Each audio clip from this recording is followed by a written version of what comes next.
कि नहीं? एक बार प्रेम से बोलिए जय जय श्री सीताराम।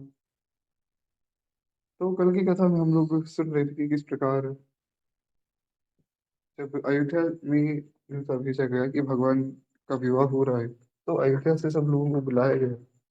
महाराज दशरथ और उनके सब सैनिक सब सुंदर व्यवस्था करते हैं। और किस प्रकार की व्यवस्था हुई है, तो गोस्वामी जी कहते हैं उसका वर्णन कर पाना संभव ही नहीं, क्योंकि जनकपुर की सजावट हमने देखी थी। वहां हर एक वस्तु को सोने से, हीरे से, पोखरा, पन्ना आदि जितने भी कीमती सब हीरे, इनसे ही बनाया गया है। उसी प्रकार यहाँ अयोध्या में भी सब ऐसी ही सजावट है। और ऐसी सजावट है कि मानो देवता भी उसको देखकर दांतों तले उंगली दबा लेते हैं। बहुत अद्भुत महल को और सारे राज्य को सजाया गया है। गोस्वामी जी वर्णन करते हैं कि ऐसी शोभा है जिसका कोई वर्णन किया ही नहीं जा सकता है। सब रानियां सुंदर मंगल गीत गा रही हैं, और सब जितने सैनिक है वो अपनी व्यवस्था कर रहे हैं। बाकी प्रजा के जितने भी लोग हैं वे खुद तैयार हो रहे हैं। ब्राह्मण लोग वेद ध्वनि कर रहे हैं। तो इस प्रकार सब सुंदर व्यवस्था हुई है। उसके बाद गोस्वामी जी वर्णन करते हैं कि अब जो है सुंदर रथ सजाए गए हैं भगवान के जितने भी सब रिश्तेदार हैं उन सब के लिए। तो एक रथ जो है सबसे अलग है, जिसमें जिसको सजाया है माता सुमित्रा ने। ऐसे दो रथ बनाए गए केवल। एक रथ में तो सारा सामान जो कि विवाह के लिए सब यूज होना था, और एक रथ में दशरथ जी महाराज और गुरु जी, यानी कि वशिष्ठ जी, ये दो लोग बैठे हैं। तो ये दो रथ थोड़े अलग हैं, बाकी सब रथ जो है एकदम सेम है। तो इन सब में लोग बैठे, और अब जो है ये बारात चलने की तैयारी कर रही है। बड़ा अद्भुत वर्णन गोस्वामी जी करते हैं कि महाराज ऐसी बारात है जिसका कोई वर्णन किया ही नहीं जा सकता है। क्यों? क्योंकि इतने लोग इस बारात में हैं कि अगर आप उस बारात में एक पत्थर को फेंकेंगे तो उस पत्थर का कुछ पता नहीं लगेगा कि वो गया कहाँ। क्योंकि इतने सब लोग हैं कि वो पत्थर दिखेगा ही नहीं। इतने लोगों की व्यवस्था अकेले जनक जी को वहां करनी होगी। ये एक बहुत बड़ी बात रहेगी। आगे हम सुनेंगे कि इस प्रकार उन्होंने व्यवस्था की, क्योंकि इतने सब बारातियों की व्यवस्था कर पाना किसी के लिए भी संभव नहीं है। वो जनक जी हो या कोई भी हो, चाहे वो कितना ही बड़ा राजा क्यों ना हो, जब करोड़ों लोग एक साथ एक बारात में आ जाएंगे तो फिर संभव ही नहीं है कि कोई उसकी व्यवस्था जुटा पाए। पर खैर भगवान का विवाह है, तो इसमें अशुभ होना या कोई काम ना होना ये तो संभव ही नहीं है। भगवान के विवाह में तो सब मंगल ही मंगल होगा। गोस्वामी जी कहते हैं कि राजा सब निवास बुलाई, और जनक पत्रिका बाँच सुनाई। क्षमा चाहूंगा। गोस्वामी जी कहते हैं कि दो व्रत रुचिर भूप बही आने, नहीं सारद पही जाहि बखाने, राज समाज एक रथ साजा, दूसर तेज पुंज अति बाजा। वे दो रथ सजाए गए, उसमें एक में गुरुजी और दशरथ जी, और एक में सारा सामान रखा गया। गोस्वामी जी कहते हैं श्री गणेश जी का स्मरण करके अब सब लोग रथ पे चढ़े। उसके बाद उन्होंने स्वयं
जी, तो एक बार बताइए कि मेरी आवाज़ आ रही है नहीं? ये थोड़ा आज नेटवर्क का इश्यू है। कल रात को बारिश हुई थी बहुत ज़्यादा। तो ख़ैर, एक बार प्रेम से बोलिए भक्तवत्सल भगवान की जय। तो हम चर्चा कर रहे थे कि गोस्वामी जी कहते हैं कि सब लोग गणेश जी, माँ पार्वती, भगवान शिव, गुरु जी और स्वयं साक्षात श्री राम जी का स्मरण करके अब रथ पे चढ़े। तो हम चर्चा कर रहे थे कि गोस्वामी जी कहते हैं कि पंचदेव उपासना करनी चाहिए। यहाँ पर उन्होंने वर्णन किया, उसके बाद उन्होंने अपने हर एक ग्रंथ में वर्णन किया। मानस जी की शुरुआत होती है कि वर्णानाम अर्थ संगानाम रसानाम छंदसामपि मंगलानाम च कर्तारो वंदे वाणी विनायको।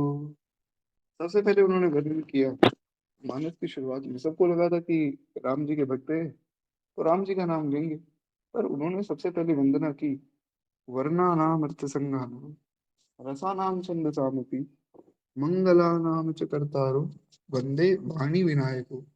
सबसे पहले मैं वाणी और विनायक की वंदना करता हूँ। भगवान शिव, क्षमा चाहूंगा, भगवान गणेश और माँ सरस्वती की वंदना की। प्रथम पूज्य गणेश जी। पर यहाँ पर भी एक सूत्र ये है कि महाराज नाम तो उन्होंने फिर भी भगवान का ही लिया, क्योंकि कोई भी देवता हो, चाहे पंचदेव उपासना भी हो, उसमें भी प्रथम भगवान ही है। कैसे? कोई भी मंत्र शुरू होता है वेद का तो वो हरिओम से ही शुरू होता है। हरिओम गणानाम त्वा गवामहि। तो जितने भी मंत्र हैं वेद के भी, वे भी हरिओम से ही शुरू होते हैं। हरि तो भगवान का ही नाम है। यहाँ पर भी वर्णा नाम अर्थ संगा नाम, मानस की प्रथम श्लोक में भगवान का ही नाम लिया गोस्वामी जी ने। कैसे? वह जो धातु है, ये बीज मंत्र है। किसके लिए? अमृत के लिए। तो अमृत कहाँ है? अमृत महाराज सागर में। आप कहीं किसी काम के लिए जा रहे हैं, कोई गाय सामने आ गई और वो भी अपने बछड़े को दूध पिलाते हुए दिख गई, तो ये बहुत सुंदर शगुन माना जाता है। गोस्वामी जी शगुन, अपशगुन, इन चीजों में बहुत विश्वास करते हैं। हमें भी करना चाहिए, क्योंकि ये सब बातें सत्य होती हैं। हाँ, ये है कि कोई भगवान का जो भक्त है, उसके जीवन में तो सब शगुन ही शगुन है। अब शगुन आदि का कोई स्थान है ही नहीं। खैर, एक बार प्रेम से बोलिए भक्तवत्सल भगवान की जय। गोस्वामी जी कहते हैं कि महाराज हिरणों की जो टोली है, वो घूम घूम कर दाहिनी ओर से आती है। सब मंगलों का समूह दिखाई दिया।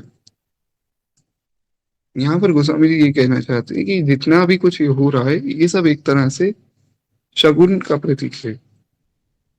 तो क्षेम करी कह क्षेम विशेषी, श्याम बाम सुतर पर देखी, सनमुख आयो दधियरु मीना, कर पुस्तक दुई विप्र प्रवीणा। वे कहते हैं क्षेम करी, यानी कि सफेद सिर वाली जो चील है, वो विशेष रूप से क्षेम कर रही है। ये बहुत सुंदर चौपाई है। इस चौपाई में बहुत गहरा अर्थ है। संत जन बड़ा प्यारा अर्थ देते हैं। वे कहते हैं क्षेम करी कह क्षेम विशेषी। क्षेम मतलब कल्याण करना। भगवान के कल्याण की बात वाल्मीकि रामायण में बहुत विस्तार में कही गई है। वाल्मीकि रामायण और रामचरितमानस दोनों ग्रंथ एक दूसरे के पूरक हैं। वाल्मीकि रामायण जो है वो एक मंगला शासन ग्रंथ है। उसमें हर एक व्यक्ति ने भगवान को आशीर्वाद दिया। हर एक व्यक्ति भगवान का क्षेम कर रहा है। ये शब्द बड़ा प्यारा है, क्षेम करना। भगवान गीता में भी अर्जुन को कहते हैं कि अनन्यास चिंतयन्तो माम ये जना पुरुपासते तेषां नित्य भुक्तानां योगक्षेमं वहाम्यहम्। अर्जुन, तुम डरते क्यों हो? तुम अनन्य भाव से मेरा चिंतन करो, तुम्हारे योग क्षेम का वहां में मैं करूंगा।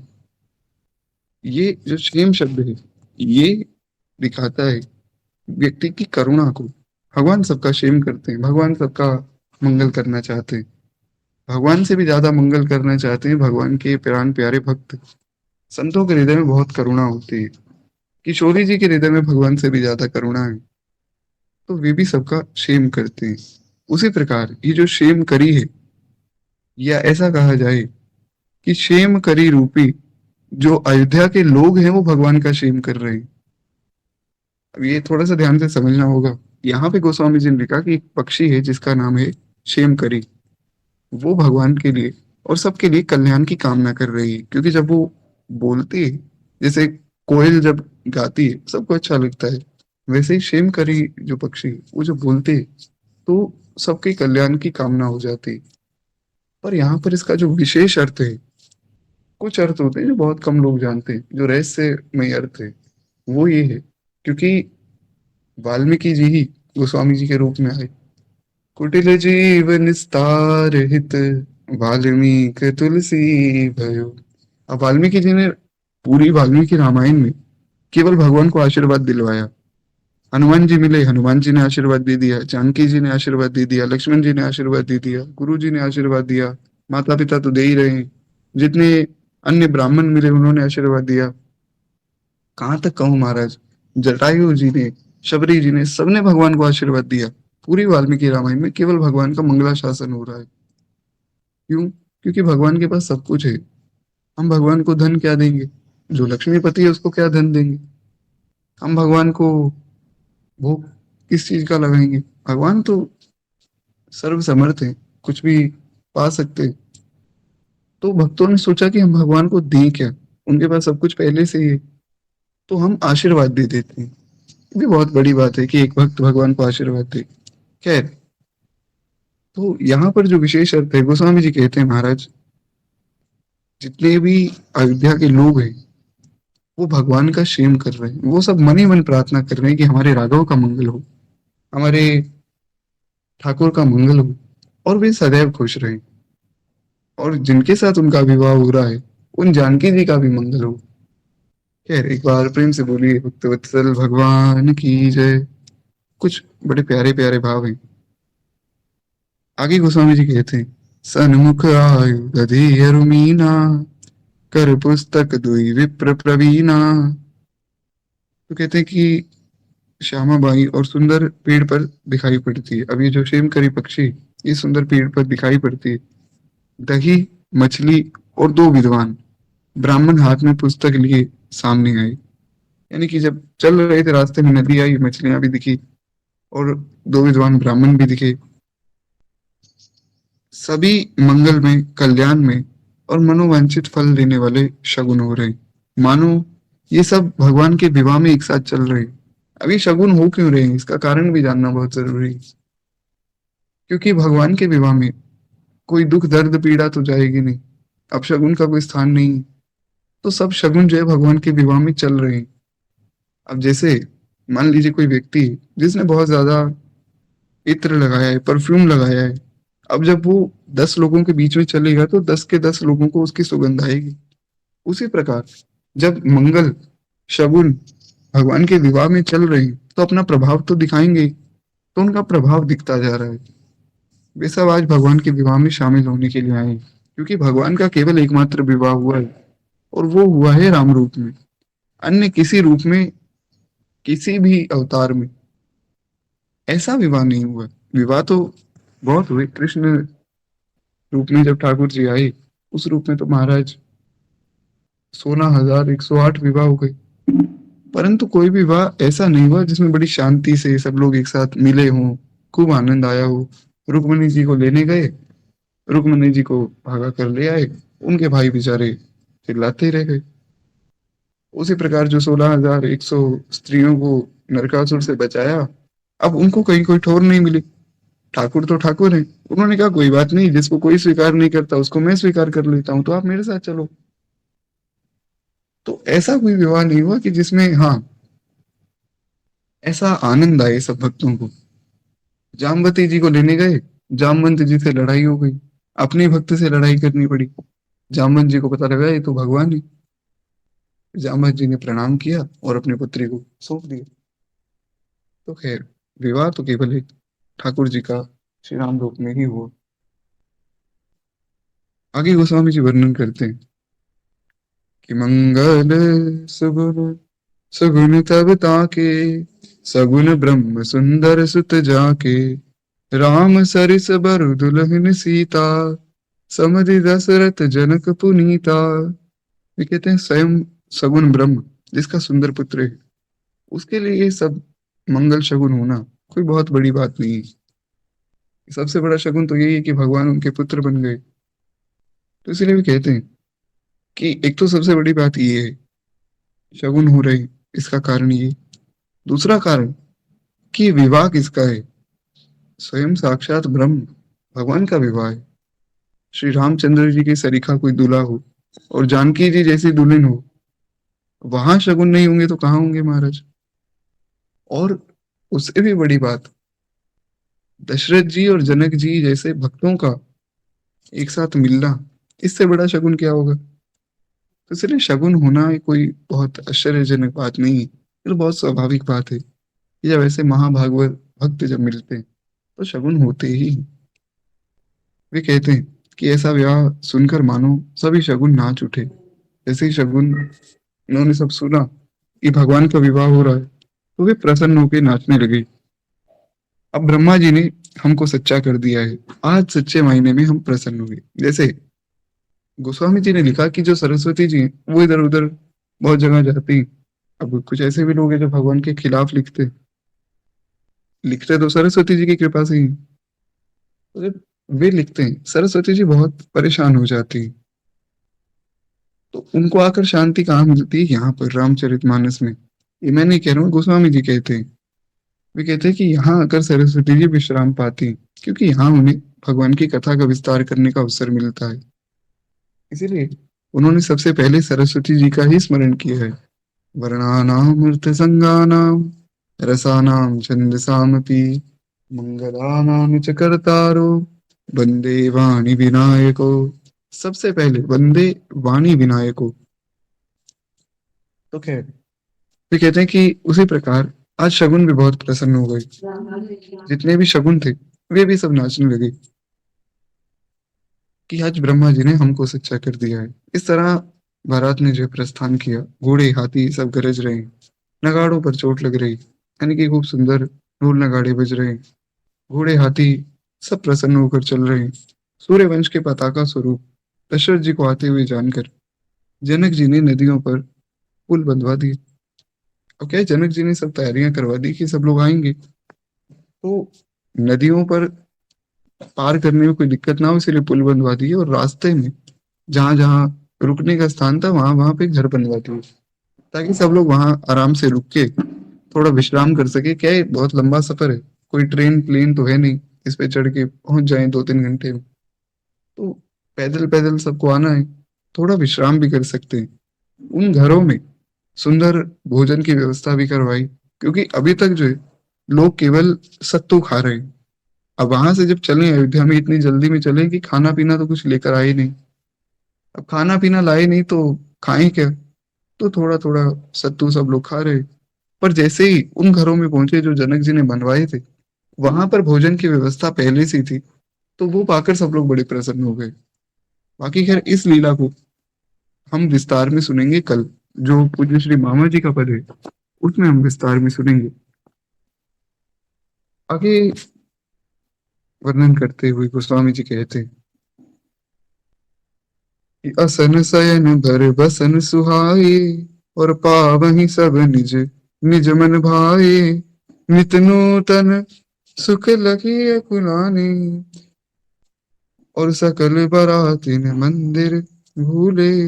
वे कहते महाराज, जहाँ बारात के सब लोग अपने अपने मन की पसंद के अनुसार सुहावने उत्तम भोजन, विस्तार और वस्त्र पाते, मन के अनुकूल नित्य नए सुखों को देखकर सभी बारातियों को अपना घर भूल गया। क्योंकि वहां पे सब इतनी सुंदर व्यवस्था थी, वो घर से चले तो महाराज सत्तू खा के चले थे, तो घर को भूल गए। बस वो व्यवस्था उनको याद रह गई कि बस ऐसी व्यवस्था होनी चाहिए। हमारा तो मन करता है कि हम यहीं रुक जाएं, बस इससे आगे भी नहीं जाएं और वापस अपने घर भी नहीं जाएं। तो खैर, इस प्रकार सबका सुंदर मनोरथ है। वे कहते हैं कि महाराज मन के अनुकूल नित्य नए सुखों को देखकर सब बाराती खूब प्रसन्न हो गए। एक बड़ी सुंदर बात है, बड़ा सुंदर सूत्र है कि सब लोग भगवान के पास जा रहे हैं। भगवान के पास जा रहे हैं तो रास्ते में उन्हें कष्ट हो रहा है, केवल सत्तू खा कर कैसे किसी का गुजारा हो। परंतु गोस्वामी जी कहते हैं कि जब उन्होंने सब व्यवस्था देखी तो बड़े प्रसन्न हो गए। उसी प्रकार जब कोई भक्त भगवान की ओर चलता है तो उसे लगता है कि मुझे बड़ा कष्ट हो रहा है, सब लोगों ने मुझे छोड़ दिया, भजन करने में भी लोगों को बड़ा कष्ट होता है। और जब वो भगवान की कृपा का अनुभव करते हैं तब उन्हें वास्तव में खूब आनंद होता है, क्योंकि भगवान अपने भक्त के लिए सब व्यवस्था कर देते हैं। इसलिए तो भगवान ने कहा, अनन्या चिंतयन्तो माम ये जना पुरुषासते तेषां नित्य भक्तानां योग क्षेम वहाम्य हूँ। उसके योग क्षेम का वहाम्य मैं करता हूँ। जो उसको चाहिए वो मैं उसको देता हूँ, और जो उसके पास पहले से है उसकी मैं रक्षा करता हूँ। ये मेरा काम है। तो भक्त की रक्षा करना, भक्त को सुख देना, ये भगवान का काम है। खैर, कहते कि मन के अनुकूल नित्य नए सुखों को देखकर सभी भारती अपने घरों को भूल तो गए। बड़े जोर से बजते हुए नगाड़े की आवाज सुनकर श्रेष्ठ बारात को आते हुए जानकर अब अगवानी करने के लिए जनक जी चले। जनक जी कैसे चले? जनक जी को पता लगा कि महाराज बारात आ गई। तो जैसे ही बारात का आगमन सुना, जनक जी अपने गुरुजी को लेकर, जनक जी के गुरुजी शतानंद जी और अन्य जितने ब्राह्मण थे उन सबको लेकर जनक जी पहुंचे वहां पर जहां पर ये बारात आ रही। कहते महाराज हाथी, रथ, पैदल, घोड़े सब सजाकर बारात लेने गए। जनक जी और अन्य जितने भी ब्राह्मण थे वे तो गए ही, अन्य बहुत से लोग गए साथ में, उनके जो मंत्री महामंत्री लोग हैं तो ये सब भी जा रहे थे। तो बहुत प्रकार के हाथी, रथ, घोड़े, पैदल, ये सब मतलब इस प्रकार सब जा रहे हैं। कोई पैदल चल रहा है, कोई हाथी पे, कोई घोड़े पे, कोई रथ पे। कनक कलम भरी को पद धारा और भाजन ललित अनेक प्रकारा। कहते कि महाराज अब हाथी घोड़ों में लेकर क्या जा रहे हैं ये भी तो जानना बहुत जरूरी है। कहते हैं कि दूध, शरबत, ठंडाई और जल, ये सब चीजें जो उन रथ में लगकर हाथी घोड़ों पर रखकर लेकर जा रहे हैं। क्यों? क्योंकि गर्मी का समय है। अब जैसे अभी भी गर्मी का समय चल रहा है, तो अभी यहाँ पर हम कथा सुन रहे हैं तो ऐसा सोचेगा कि पहले कभी विवाह हो गया। विवाह हो रहा है, चल रहा है। गर्मी का समय है तो शरबत हो, कुछ ठंडा हो, दूध हो, या ज्यादा नहीं तो ठंडा पानी हो, तो सबको वो पीने में बड़ा सुख मिलता है। अब इतना लंबा सफर करके कोई आए, उसमें भी बहुत से लोग तो पैदल ही आ रहे थे, तो उनको अब जो है ठंडा जल भी चाहिए, ठंडाई भी चाहिए। तो इसलिए वो लोग जो है ठंडा जल, ठंडाई आदि सब लेकर आए ताकि किसी को कोई परेशानी ना हो। सबका उन्होंने खूब सुंदर स्वागत किया। और गोस्वामी जी कहते हैं कि ये जो दूध, शरबत, ठंडाई आदि लेकर आए हैं, इसका वर्णन कोई भी नहीं कर सकता है। क्यों? क्योंकि ये अमृत के समान है। अब कोई व्यक्ति बहुत ज्यादा प्यासा हो और गर्मी में बहुत ज्यादा परेशान हो रहा हो, उसको कोई आकर ठंडा दूध पिला दे तो उसको बहुत सुख मिलता है, उसके लिए वही अमृत है उस वक्त। तो इसी प्रकार बाकी जितने अयोध्या वासी वहां से आ रहे थे, उन्होंने भी जब ये सब ग्रहण किया तो उनको भी खूब सुख मिला। उसके बाद जो है सब पकवानों की व्यवस्था भी जनक जी ने करवाई हुई थी। अब सब पकवानों को सामने लेकर आए। जनक जी ने कहा कि देखिए, भोजन की सब व्यवस्था हो गई है, आप सब चलिए और भोजन कीजिए।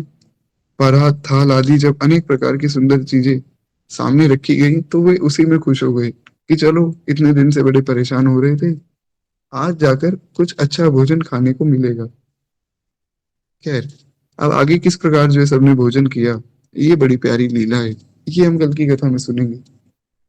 और भगवान की बारात कैसी थी, इसका वर्णन भी हम कल की कथा में सुनेंगे। आज वाणी को ये विश्राम देते हुए केवल 2 मिनट प्रेम से हम लोग मानस जी की आरती करें। एक बार प्रेम से बोलिए, जय जय श्री सीताराम। आरती श्री रामायण जी की, कीरति कलित ललित सियपी की। गावत ब्रह्मादिक मुनि नारद, वाल्मीक विज्ञान विशारद। शिक्षण का दिशेष अरुसारद, धरणी पवन सुत कीर्तिनी की। आरती श्री रामायण जी की। कीरति कलित ललित सियपी की। गावत वेद पुराण अष्टदश। छहु शास्त्र सब ग्रंथन को रस। मुनि जन धन संतन को सरबस। सार अंश सम्मत सब ही की। आरती श्री रामायण जी की। कीरति कलित ललित सियपी की। गावत संतत शंभु भवानी। हरघट संभव मुनि विज्ञानी। व्यास आदि कवि बरज बखानी। कागब संडि गरुड़ के ही की। आरती श्री रामायण जी की। कीरति कलित ललित सियपी की।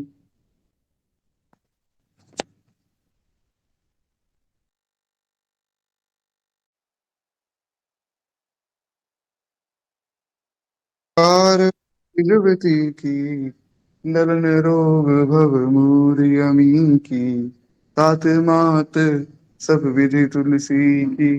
आरती श्री रामायण जी की। कीरति कलित ललित सियपी की। आरती श्री रामायण जी की। कीरति कलित ललित सियपी की। सिय सिय सुमिरत राम जू। सिय सुमिरत श्री राम। युगल नाम अनुभव जप और भक्त रहे विश्राम। बोले सियावर रामचंद्र भगवान की जय। बाल कृष्ण लाल की जय। उमापति महादेव की जय। श्री सद्गुरुदेव भगवान की जय। गोस्वामी श्री तुलसीदास जी महाराज की जय। श्रीमद रामचरितमानस भगवान की जय। सब संतन की जय, सब भक्तन की जय, आज के आनंद की जय। जय जय श्री सीताराम, जय जय श्री राधे श्याम। नमः पार्वती पतये। हरे हरे महादेव शंभु हर। जी, तो किसी को कोई प्रश्न है तो आप पूछ सकते हैं।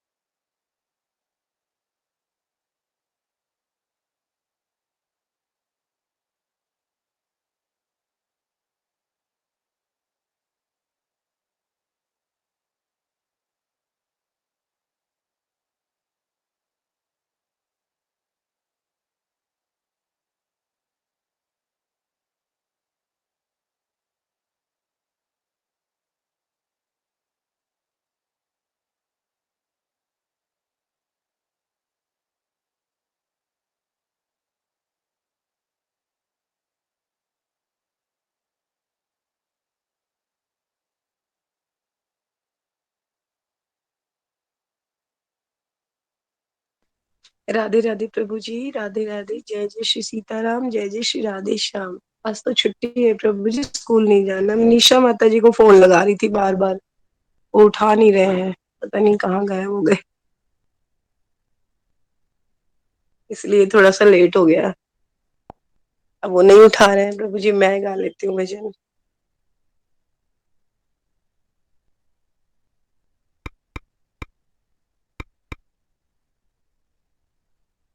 जी प्रभु जी। राधे राधे। जय जय श्री सीताराम, जय जय श्री राधे श्याम। राधे राधे श्याम मिला दे। जय श्री श्याम हरे के सहारे की जय। मुझको भी सांवरे का प्यार मिले, चाहे दुनिया का प्यार मिले न मिले। मुझको भी सांवरे